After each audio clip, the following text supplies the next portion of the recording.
ஒரு என்டர்டெய்னர் எப்படி ஒரு ரூலரா ஒரு பொலிட்டீஷியனா ஏன் அதை கிளாரிஃபை பண்ணுங்களா? ஏன் படிப்பே இல்லாதவங்க படிப்புக்கு மினிஸ்டரா வரும்போது அதை கேட்க மாட்டீங்க. நல்ல மக்களை படிச்சு அது மூலியமா படத்துல நடிச்சு ஹிட் ஆகி ஸ்டார் ஆகி மக்களை புரிஞ்சு மக்களுக்காக ஏதாவது செய்யணும்னு நினைச்சு வரவங்க உங்களுக்கு பிரச்சனையா? நீங்க சொல்றது உண்மைன்னு எத்தனை பேர் ஏத்துக்கிறீங்க?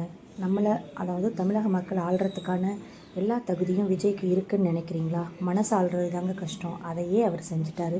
மக்கள் ஆள்றது அவ்வளோ ஒன்றும் கஷ்டம் கிடையாது. மக்களுக்காக சேவை செய்யணும்னு நினைக்கிற விஜயை நீங்கள்லாம் ஆதரிப்பீங்களா? கண்டிப்பாக உங்களோட ஓட்டை நீங்கள் யாருக்கு போடணும்னு நல்லா யோசித்து மக்களை உண்மையாக நேசித்து மக்களுக்காக சேவை செய்யக்கூடிய நல்ல தலைவர் யாருங்கிறதையும் யோசித்து முடிவு பண்ணி நீங்கள் உங்களோட தேர்தல் கட்சியும் சின்னத்தையும் தேர்ந்தெடுங்க. கண்டிப்பாக ஜனநாயக கடமையை ஆற்றணும். அதனால் ஓட்டு போடாமல் இருக்காதீங்க. ஓட் ஃபார் விசில் உங்களோட இஷ்டம்.